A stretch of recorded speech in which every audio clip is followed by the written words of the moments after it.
My name's Clint Harvey. I'm from Australia, little town Perth on the west side of Australia. Ryan's doing a fantastic job with the cars.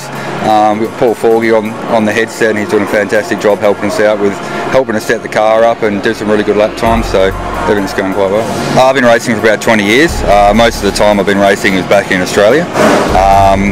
Last probably 5 or 6 years been doing a lot of endurance racing over here in Europe, Dubai, Bathurst, been in New Zealand, do a few endurance races over there as well, but the European scene with endurance racing is fantastic, nothing like what we get home. We basically wanted to try something different. We've driven Porsches before, we've driven the Seats before, we want to drive a different car, and V8, like what we get back in Australia, an awesome car to drive. Everyone loves them. You get so many people come up to us and talking about the cars, during the event. It's a fantastic little car to drive. Keith Kasolki. I live and work in Papua New Guinea, which is a little bit remote from Barcelona, just north of Australia in the Pacific Islands. I'm driving this weekend in my own car number 91, the MARC Cars. The car straight away was a brilliant car. It finished the 12-hour event quite easily with no problems, and then we moved on to Europe, and it's absolutely brilliant. Brett Nile, 30 years of age, in car 93. Started racing around 2001, so been doing it for quite a while. Doing local racing, then national racing in Australia in a saloon car series. 2007 we started doing endurance racing, and for the sort of last 3-4 years we've been following this Creventic series that we're at right now. Met Ryan at different meetings over the last couple of years, and Jake that we're driving with, he used to race with us in the national level in Australia, and we've always wanted to join him racing, so that's sort of where the tie came in, to come and have a couple of goes with Jake with the new car. The corner speed, somewhere here where it's flowing, the car feels absolutely awesome. My name's Jake Camilleri from Australia, made the trip over. I'm running in the 93 Ford Focus. Yeah, it's one of the most well-balanced cars I've ever driven. Like over a whole stint, you can consistently keep within a second of its lap time. My name's Malcolm Nile, and I'm from Perth in Western Australia. And this weekend we're driving a MARC car number 93 with a full Australian crew. Been doing endurance racing for probably since 2008, so 6-7 years of it, doing the Creventic Series and various races around Europe. I'm Kasper Jensen, I'm from Denmark, and I'm racing the 92 car. It's a very good car, very good car. It's stable, and it's a driver's car. I just wanted to try something V8ish, and some bit of brute force. You can come to a 24-hour race in one of these for considerably less than what it costs to do a 12-hour in a Lamborghini. They just don't use themselves up as much as what those cars do, but equally as much fun. A race car is a race car. They're all fun to race, and every time you're in a car, you're racing someone who's next to you. So I've had a blast in this thing. It's just brute force, and it lights it up. It's hasn't got all the traction, all the aids that those European cars have, and it's more of a real bloke's race car. I enjoy it. This is a pure race car. This has been built as a race car, therefore handling characteristics are totally different to a production car. It turns in great, it stops on a dime. Probably the Mini Challenge car was a little bit similar because it was a lot of racing components in it, but the torque and the power of this thing, I'd never driven a sequential gearbox before, so that was new yesterday for me, but really enjoyable. I've been involved with the MARC car concept since the beginning. I own car 92, and we have some mates here driving it with us, of course. So I was one of the original one of the real supporters of the whole project. So with Ryan, he's sort of built them, and we've sort of been helping all along the way. But the strength of the MARC car is the people involved in it, for sure. But the cars are beautifully built, but certainly the strength of the people that Ryan has gathered around him is, it's great. Like we've got probably the best team on pit row. I think the boys are fully committed. Never say die, and we're just really fortunate to have them here, work like bloody Trojans. Yeah, I'm Hadrian Morel, and I'm driving the car 92 MARC Ford Focus. My background in motorsport was when I was a young fella, I did a lot of hill climbing, was a state and Australian champion, and then I did a little bit of Formula Ford driving, and that's sort of how I got to meet Ryan many years ago. Ryan McLeod, the team owner. Ryan and I raced against each other in Formula Ford when we were much younger, And yeah, so one thing's led to another, and earlier this year, or sorry, late last year, Ryan was putting this program together, and we got hold of each other, and one thing's led to another. Originally I was just going to do the Bathurst 12 hour, but then they've decided to bring the cars to Europe, so it's been a really fun experience to come over here with the guys. Well, I mean, the strategy is very simple. It's in a 24-hour race, you don't go for broke. So it's just really being steady and keeping it together. That's the key.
El equipo de IBEX, de Adrián Rodríguez, o de vehículos extranjeros y también de muchos pilotos a nivel, que es una permanente de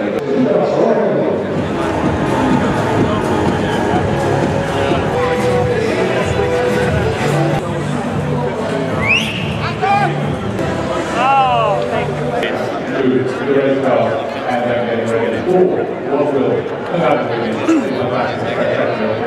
Personally, it's really satisfying. There's been a lot of work go into the cars, and we started this project probably 4 years ago with our Holden Astra that we raced. We came to this race for the first time and we didn't finish. And I said to the guys then, we want to come back and do it better. And this is the way that we've chosen to do it. So I think we're the only team here running 3 cars. We're the only team here that build our own cars as well. And here we are on a grid. There's a few cars in front of us, but there's an awful lot behind too, so it's really rewarding. One of the main things that's satisfying from my point of view is the team that goes behind these cars. You just can't go and create a car like this without a group of people around you and a group of highly skilled people. So we've got a fantastic team of guys who are all at a similar point with wanting to do the same sort of job as what I've tried to lay out, which is building and designing our own cars. So they've put their heart and soul into it. It's more than I could ever pay them for. They're all away from home for an extended period of time, and they're putting everything they've got into making these cars as best they can, and that's why they're here. Just to be on the grid with our own cars in this position is a massive achievement, and what lays ahead for the 24 hours I'm sure will be a just reward.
absolutely huge effort from everybody. We just come from winning our class and Zolder the week before. It's a massive job to do 2 24-hour races back to back. The amount of work everybody's put in is just superhuman. And I think those guys in the army, and when they want to be a Marine and they send them out for however many hours without sleep, we've got nothing on us.